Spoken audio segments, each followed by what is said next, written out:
Dear biology aspirants, right now I have the morphological character of frog from NCERT book. I would like to discuss regarding the external features of frog.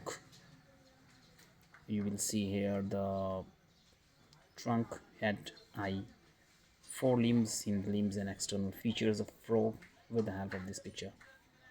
Frog can live both in land and the fresh water and belong to class Amphibia of phylum Chordata.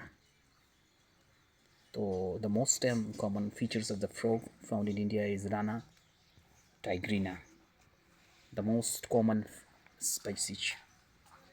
They do not have constant body temperature. Their body temperature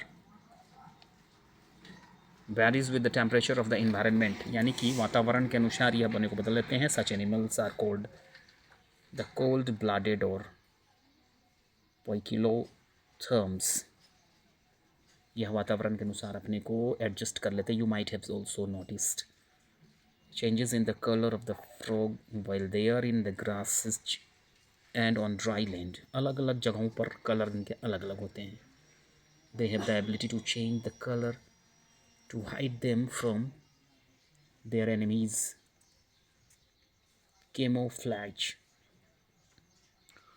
यह colour बदल लेते हैं, घास के आकार का हो जाते हैं, पानी के आकार का हो जाते हैं. This protective coloration is called mimicry.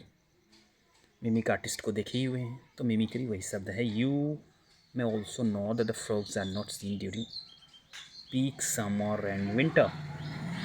ये दो समय पर नहीं मिलता है. During this period they take shelter in deep burrow to protect them from extreme heat और कोल्ड. यानी दोनों टाइम पर बरो करते हैं, ये बिल बना लेते हैं. This is called the summer sleep. इसका नाम दिया गया है aestivation and winter sleep hibernation respectively. आप कंप्यूटर भाषा में हाइबरनेशन को जान सकते हैं. मॉर्फोलॉजिकल कैरेक्टर को स्टडी करेंगे तो पाएंगे. Have you ever touch the skin of frog? क्या अभी कभी आपने फ्रॉग के स्किन को छुआ? अभी देखिए आप जो स्किन है, देखिए उसका स्किन बहुत स्मूथ और स्लिपरी होता है, मतलब बहुत चिकना. प्रेजेंस ऑफ म्यूकस के रहने के कारण the skin is always maintained in a moist condition. वह स्किन को नरम बनाए रखता है. The colour of dorsal side of body is generally olive green with dark irregular spots. Olive green बोलते हैं इसको. On the ventral side the skin is uniformly pale yellow. The frog, ये on the ventral side the skin is uniformly pale yellow कहते हैं. The frog never drinks water but absorb it through the skin. Then we can see यह क्या होता है कि the body of frog is divisible into head and trunk. और ये हमने कहा आपको drinks water drinks through the skin के द्वारा यह वाटर को लेते हैं. Body of A frog is divisible into head and trunk. दो भाग में बटा होता है. इसका above the mouth and the pair of nostrils is present. अब देखिए अलग अलग भागों में होता है और टोटल आपका कंस्ट्रक्शन दिया गया है. यह है morphological character.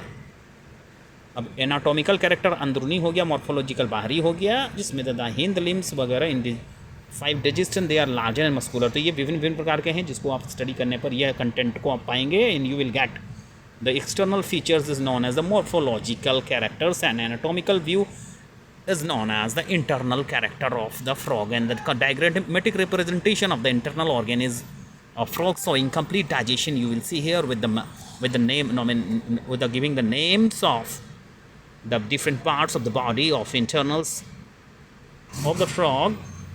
With the help of this picture you will get the more information regarding what I am asking. अभी देखिए कहने का मतलब है कि आपका इसमें डिटेल का आपका दिया हुआ है, जिसमें पेंक्रियाज, डाइजेस्टिव ग्लैंड वगैरह वगैरह दिया है ना. Final digestion takes place in the intestine, ये भी लिखा हुआ है. डाइजेस्टिव फूड एब्जॉर्ब कैसे होता है ये देखिए. इसमें और कंटेंट्स एनसीईआरटी बुक है, लंबा सा दिया हुआ है. इसके देखिए आपको यूरियोटेलिक एनिमल क्या है. The frog excrete urea and thus it is